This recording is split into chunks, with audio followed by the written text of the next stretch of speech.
This is the original 3DS, and this is the world's largest 3DS. It plays 3D games just like the original, but bigger. We're talking huge buttons, a ginormous touchscreen, a large circle slider, and it wouldn't be the world's largest 3DS if the top screen didn't display 3D, right? So let me show you how the world's largest DS got a big upgrade.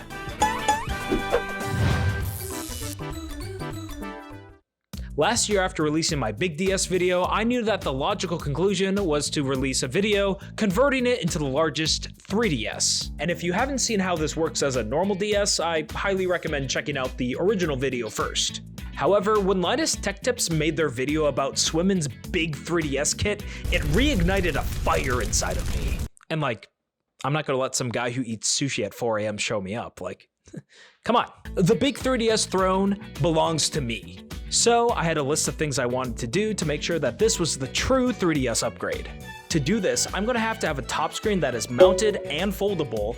I'm gonna have to have 3D that actually works. I'm gonna have to make a circle pad from scratch, and I'm gonna have to have software that actually works with the whole thing. And for some stretch goals, here are some things I want.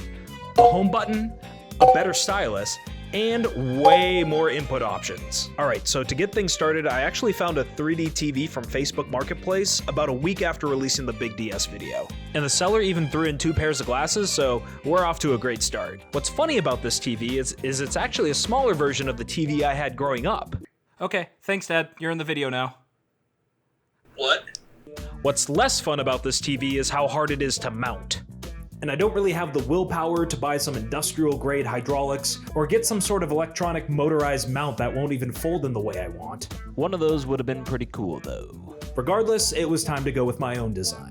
First, I bought this mount that's supposed to swivel a TV on a wall, but I rotated it so it would fold like a 3DS. Unfortunately, I needed to mount this to something. And if you're living under a landlord like me, you know that mounting something this heavy to a wall isn't gonna fly. So I went to Menards. Save big money at Menards. Yeah, that one. And picked up some cheap wood, a bundle of nylon rope, some screw-in circle hooks, 2 bags of salt, and a jar of spicy pickles because I was feeling a little spunky that day. So my idea was to take a stool, mount some TV to the wood, then tie it all down using the salt bag as cheap weights. Real big brain stuff right here. Regardless, all there was left to do was screw all the important parts in. And even though you need 2 people to fold the contraption, at the end of the day, everything worked as good as I could have hoped. Except for the pickle chips. Those were absolute garbage. And if you have any better idea of how to mount this thing, I'd love to hear them down in the comments. Now that it's all mounted and folding, it's time to get the 3D visuals working. So back in 2012 when this 3D TV was made, there were 2 different types of 3D technologies for at home. Passive and active.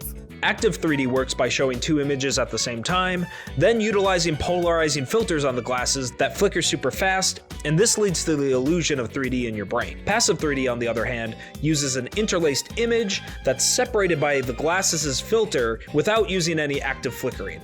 Unfortunately, TVs that support this tech are a lot more expensive. The Nintendo 3DS used a different approach by using parallax barriers to hit your eyes at a very specific angle so your eyes could perceive 3D depth without the need for glasses.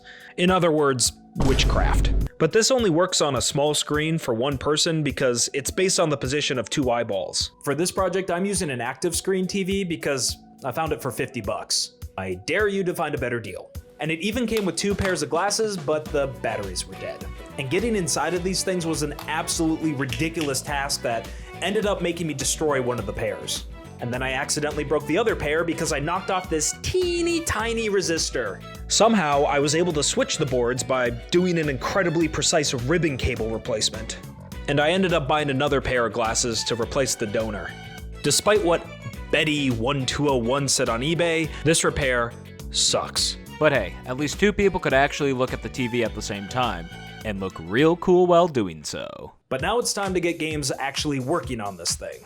I'm going to be emulating everything with Citra because it's the only good 3DS emulator right now. Plus, I can upscale the graphics so they're actually worth looking at on a big screen TV. Plus, Citra actually implemented a bunch of different ways to show 3D on a screen, including the split screen mode that's actually compatible with my Panasonic. The only issue was Citra was not made with multiple screens in mind. And although there was a recent update where you could put the top screen and bottom screen into separate windows, there was just no way I could make the bottom screen work with this janky duplication. I tried every possible setting. So it was time for me to download the source code and take things into my own hands.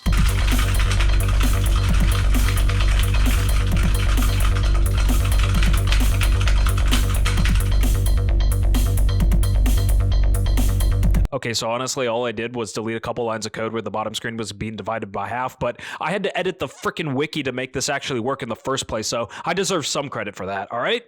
So, my custom version of Citra finally solved my issues, but I still had to rely on a program called Borderless Gaming that works like half the time.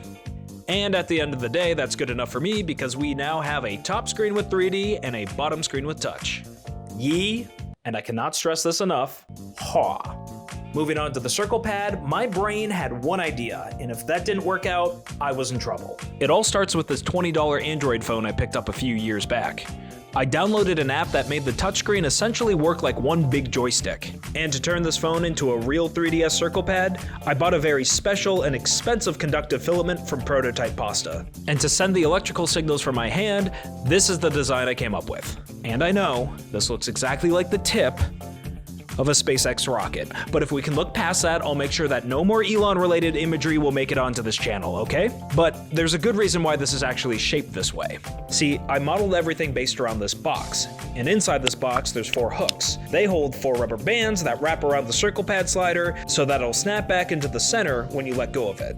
And now with this Android phone holder I made slotted into the bottom of this contraption, I have a fully functional 3DS circle pad. I did have some issues putting this all on a glass surface, so using a combination of some black silicone and a drawer liner, all of the controls stick in place. Now we finally get to those stretch goals. First, I made a home button. In Citra, if you try to press the home button, it does absolutely nothing because the dev team hasn't implemented the suspend feature yet. I don't blame them, that sounds really difficult to implement. So instead, triple clicking this button fires off a script that restarts Citra so you can choose a new game. Without this functionality, you actually have to use a keyboard to restart everything, and that's just clunky. And to finish things off, I revamped the Stylus from last time. I don't need the rest of that. If you remember, the McTable's touchscreen is touch capacitive, while the DS's touchscreen is touch resistive. This means that I need to have enough electrical current going to the tip of the touchscreen to function. So I reused the filament I made the circle pad slider with. And now I have a 3DS stylus that doesn't suck. However, since this touch interface needs enough of a surface to identify the touch, it actually works a lot better if you flip it upside down like this. But what about the microphone, camera, and motion controls? Well, I have those figured out as well. For the mic, it's pretty simple. Plug in a USB mic, and you're ready to play the choicest voice in no time. Finish!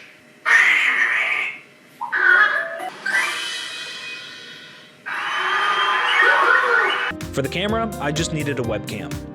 And obviously, when you just gotta play Chibi Robo Photo Finder, you move the camera itself, not the whole 3DS. And for motion controls, I downloaded another app to the Android phone that allows me to use the gyro controls with Citra.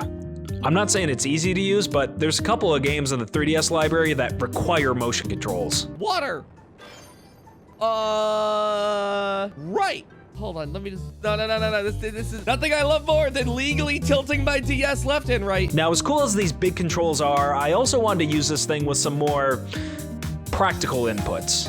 Starting things off, it's pretty simple just to plug and play with an Xbox One controller. And while this feels great for plenty of games, what if I want that authentic 3DS feel? Well, check this out. I can control my huge 3DS with a real one. This works well for games with basic touchscreen controls, but the moment anything complicated happens on the bottom screen, you better prepare for trouble. However, this is probably the best way to play. The Steam Deck. The touchscreen and buttons are super responsive. This wasn't as simple as I thought it would be, but if you're looking to do something like this with your Steam Deck and a 3D TV at home, I highly recommend downloading Moonlight. You'll thank me later. And while this is definitely the optimal way to play 3DS games on this device, I wanted to still put the big controls to the test. And man, did I do a lot of testing. But quickly, I want to give you a sneak peek at something else I've been working on.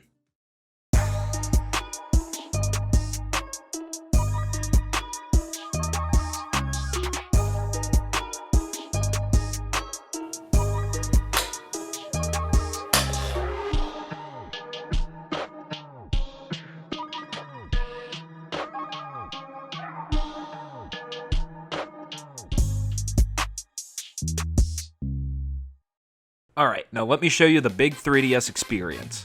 Starting out with racing games, it's a bit of a mixed bag. Mario Kart 7 runs perfectly, and because you can do a claw grip with X, A, and R, you have easy access to all the controls.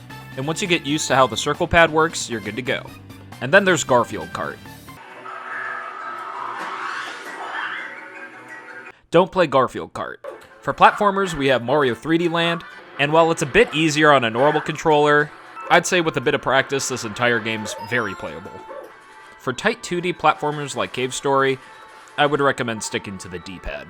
Moving on to action games, we have Smash Bros, and yeah, this game's a lot tougher with the circle pad. I even had my roommate come in who was #1 in the state for Smash 4, and even he couldn't beat a level 9 CPU first try. Okay, successfully recovering for the first time. For the first? Oh. The only time. True.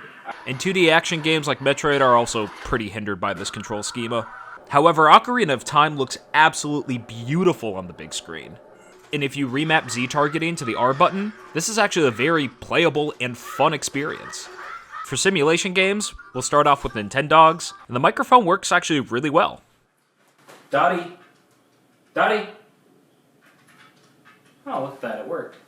And if you can deal with the occasional crash, this one's pretty fun. For Animal Crossing, I decided to go to therapy. And yes, this is my first time going to therapy. That's a very personal question that I don't think a stranger should be asking me. But jokes aside, this game runs perfectly fine. Moving on to Pokemon. It's Pokemon. I chose Pokemon X because I hate Sun and Moon, and the game just runs better. Battles in big screen 3D are pretty cool though. Speaking of Pokemon, we also have the Art Academy game, which gives me an excuse to try out the touchscreen. And yeah, it's not as precise as a drawing tablet of this size, but it gets the job done. However, I can't say the same for Rhythm Heaven, and for whatever reason, Rhythm Heaven games are just cursed for me. On my machine, the emulation is just completely offbeat. And I've looked into it, and I'm not the only one with this issue, but it's such a disappointment because I was really looking forward to this one. However, I can't say the same for Phoenix Wright. And actually, this might be the perfect game for this setup. Because all you have to do is press the A button or tap on the screen. And with my extended stylus, all I have to do is sit back and read a bunch of text. And surprisingly, this is actually one of the best looking games on the big screen TV. The upscaling is absolutely pristine in this. And I can actually see myself playing through the entire game this way. No joke. And so yeah, I would call this entire operation a big success. So yeah, while swimming got featured in a Linus Tech Tips video, I have something that's a lot more valuable to me.